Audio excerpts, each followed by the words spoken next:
এক নাম্বার হলো ইবাদত যখন করবেন অন্তরে ইখলাস থাকতে হবে, খোলস থাকতে হবে।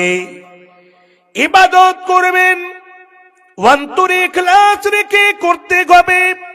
ইবাদত করবেন অন্তরে খোলস রাখতে হবে। আল্লাহ এক, অদ্বিতীয়, আল্লাহ ছাড়া কোনো মাবুদ নেই। তিনি হচ্ছেন আইনদাতা, তিনি হচ্ছেন বিধানদাতা, তিনি হচ্ছেন সারা পৃথিবীর পরিচালক, তিনি হচ্ছেন আমাদের দাতা। তিনি আমাদেরকে সুন্দরভাবে সৃষ্টি করেছেন। তিনি সুন্দর করে জমিন থেকে কোটি কোটি এইরকম জীবিকার ব্যবস্থা করে দিয়েছেন, রুজির ব্যবস্থা করে দিয়েছেন। এইরকম ভাবে আল্লাহকে এক বলে মেনে নিতে হবে, আল্লাহর প্রতি বিশ্বাস রাখতে হবে, খোলস থাকতে হবে, ইখলাসের সাথে আল্লাহর ইবাদত বান্দেগি করতে হবে। এই খোলস যদি না থাকে, ইবাদতে যদি ইখলাস না থাকে, সেই ইবাদত আল্লাহ রাব্বুল আলামিন কবুল করবেন না। কেন? ইখলাস থাকতে হবে। ইবাদত করবেন, আল্লাহকে ডাক দিবেন, আবার আপনার ছেলে হয় না, মেয়ে হয় না, আবার আপনি কবরের কাছে গিয়ে মাজারের কাছে বসে আছেন। একটা গাড়ি খরিদ করেছেন, সেই গাড়িটা যেন অ্যাক্সিডেন্ট না হয় তার জন্য কবরে গিয়ে মাজারে গিয়ে চাদর জড়িয়ে দিলেন, মাজারে গিয়ে টাকা দিলেন।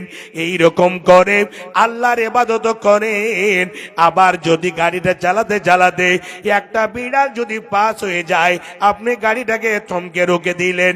যতক্ষণ পর্যন্ত একটা গাড়ি ওই দিক দিয়ে পাস না করবে, ততক্ষণ পর্যন্ত আপনার গাড়ি আগে বাড়বে না। ইবাদত করেন, রাত্রে বেলায় কেউ চাল ধার নিতে এসেছে, গরিব মানুষ, খাবার নেই, আপনি রাত্রে বেলায় তাকে চাল দিবেন না। টাকা যদি পায় তো রাত্রে বেলায় টাকা দেবেন না। আপনি এই রকম করে খাস করে এক এক করে শিরকের জায়গাতে যদি ঢোকে থাকেন, আল্লাহ ছাড়া অন্য কাউরির কাছে গিয়ে যদি মাথা নত করেন, শুনে নেন এই ইবাদত আল্লাহ রাব্বুল আলামিন কখনো কবুল করবেন না। এই দিকে আল্লাহ রাগা দিকে মাথা নত, আর ওই দিকে আবার কবরে আর মাজারে। 9 বছর হলো বিয়ে হওয়া, ছেলে হয় না, তো কবরের কাছে গিয়ে বসে গেছে আর দিয়ে ইয়া খাজা ইয়া সাবির, ইয়া খাজা ইয়া সাবির। বাবা আমার ছেলে হয় না, বাবা আমার মেয়ে হয় না, 9 বছর হয়ে গেল, কত কি যে ডাক্তারকে দেখালাম, কবিরাজের কাছে গেলাম, এখানে গেলাম, ওখানে গেলাম, লক্ষ লক্ষ টাকা খরচ করলাম। আমি শুনেছি যেন বাবা তোমার কাছে অনেক বাচ্চা আছে, তুমি একটা দিয়ে দাও। আছে? ওর কাছে আছে জি ভাই, আছে। দিতে পারবে? একটু জোরে বলে দিতে পারবে? কারি বাবার ক্ষমতা আছে? যদি থাকতো তাহলে বিয়ে করার কি প্রয়োজন ছিল? এমনি বাচ্চা দিয়ে দিত। কোটি কোটি গোডাউনে রাখা আছে, নিয়ে যাও। আচ্ছা, আর একটা কথা জানেন, এই একটা ব্যবসা কত বড় ব্যবসা জানেন? আল্লাহু আকবার। বিনা পুঁজির ব্যবসা, বিনা পুঁজির ব্যবসা। গাড়িটা নতুন, অ্যাক্সিডেন্ট যেন না করে তার জন্য ওই কবরে মাজারে গিয়ে আগে চাদর চড়াচ্ছে, আগে টাকা দিচ্ছে, তারপরে বলছে আর অ্যাক্সিডেন্ট হবে না। আর কি হবে? আর অ্যাক্সিডেন্ট হবে না। তার মনে এটা ধারণা, এটা হচ্ছে একদম ডাঁড়া শিরক, একদম শিরক। আল্লাহ ছাড়া কাউরি কাছে চাওয়া যাবে না। ইবাদত আমরা আল্লাহর কাছে আল্লাহর করব, মদদ কার কাছে চাইতে হবে? আল্লাহর কাছে চাইতে হবে। খাবার দাবার, টাকা পয়সা ইত্যাদি। আপনি সাবালক হয়েছেন, বিয়ে করবেন, একটা যদি ভালো বউ নিতে চান, তাহলে আপনাকে 2 রাকাত নামাজ পড়ে হাত তুলে দোয়া করতে হবে, আল্লাহ আমার জীবন সঙ্গীটা যে হবে এই জীবন সঙ্গীটা আল্লাহ তুমি একটা সলেহা, একটা আবেদা, একটা আলেমা, একটা ফাজেলা, এরকম একটা মেয়ের সাথে আমার বিয়ে করিয়ে দিও, আল্লাহ তার ব্যবস্থা করিও। আল্লাহর কাছে দোয়া করতে হবে। আল্লাহ বলছেন নিজে, ইস্তাইনু বিস-সাবরি ওয়াস-সালাহ, নামাজ এবং ধৈর্যের মাধ্যম দিয়ে আমার কাছে চাও। বাপজান আমার, এক জায়গাতে বুঝতে পারা গেল আল্লাহর ইবাদত করতে গেলে অন্তরে ইখলাস থাকতে হবে, অন্তরে খুলুস থাকতে হবে। শুধু আল্লাহর ইবাদত বান্দেগি হবে, অন্য কাউরির আগাদিকে মাথা নত হবে না, অন্য কাউরির কাছে গাছের আগাদিকে মাথা নত হবে না, পাথরের আগাদিকে মাথা নত হবে না, কোন মানুষের আগাদিকে মাথা নত হবে না, কোন মাজারের আগাদিকে মাথা নত হবে না। একটাই কাজ হবে, আল্লাহর আগাদিকে গিয়ে আমরা মাথা টেকব, আমরা সাজদা করব, আল্লাহকে সন্তুষ্ট করব, আল্লাহর ইবাদত বান্দেগি করব। যা জিনিসের প্রয়োজন হবে আল্লাহর কাছে চাইতে হবে। আল্লাহ বলছেন, বান্দারে তোমরা এসব নামাজের মাধ্যম দিয়ে এবং ধৈর্যের মাধ্যম দিয়ে আমার কাছে চাও, আমি আল্লাহ তোমাদের ডাকে সাড়া দেব, এবং যা জিনিসের প্রয়োজন হবে আমি আল্লাহ তোমাদের প্রয়োজন আমি মিটিয়ে দেব। আল্লাহর গোডাউনে কোনো জিনিসের কমি নেই। আপনাদের কলকারখানা, আমাদের কলকারখানা বন্ধ হয়ে যেতে পারে, 24 ঘন্টা আল্লাহর কলকারখানা, আল্লাহর খাস করে অফিস আদালত বন্ধ হয় না। যে কোনো সময় ডাকেন, যে কোনো টাইমে ডাকেন, আপনি আল্লাহকে ডাকবেন। আল্লাহ বলছেন, বান্দা তোমরা যদি একবার ডাকো আর এক ডাক যদি তোমরা আমার দিকে আগিয়ে এসো, তাহলে আমি আল্লাহ তোমাদের দিকে একেবারে দৌড়িয়ে যাব। কিন্তু ডাকি আমরা? জীবনে ডাকি না। এই যে মদ, আফিং, চারাস, আর আপনার কত হিরোইন, আর রাজবাস, গুটকা, আর মুস্তাফা, আর কত চাবা, কত জিনিস যে আছে। আর এখন স্মেক, এই যুবক ভাইরা স্মেক পান করছে আর খেয়ে মাতাল হয়ে পাগল হয়ে কোন জায়গাতে পড়ে আছে, কোন জায়গাতে রাত কাটছে, দিন কাটছে, এইদিকে বউ বেটি বাড়িতে শুকাই বসে আছে। ভাবছেন আমার পরিবর্তন হতে হবে।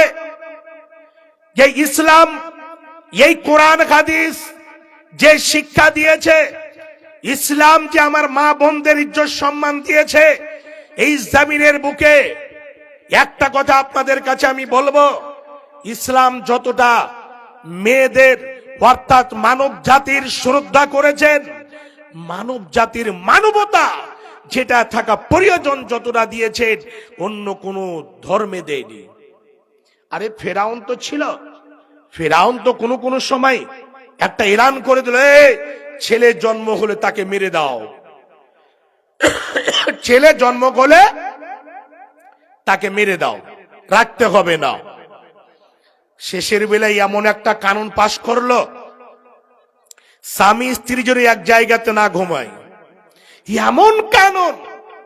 সেই যুগের স্বৈরাচারী শাসক ছিল, নিজেকে খোদা দাবি করেছিল, আনা রাব্বুকুমুল আলা, আমি হচ্ছি আল্লাহ, আমার কথাকে মেনে নাও, আমাকে খোদা বলে মেনে নাও। যদি না মানো তাহলে তাকে এই পৃথিবীর বুকে সব থেকে বিশাল, সব থেকে ভারী, সব থেকে এইরকম কড়া শাস্তি আমি দেব।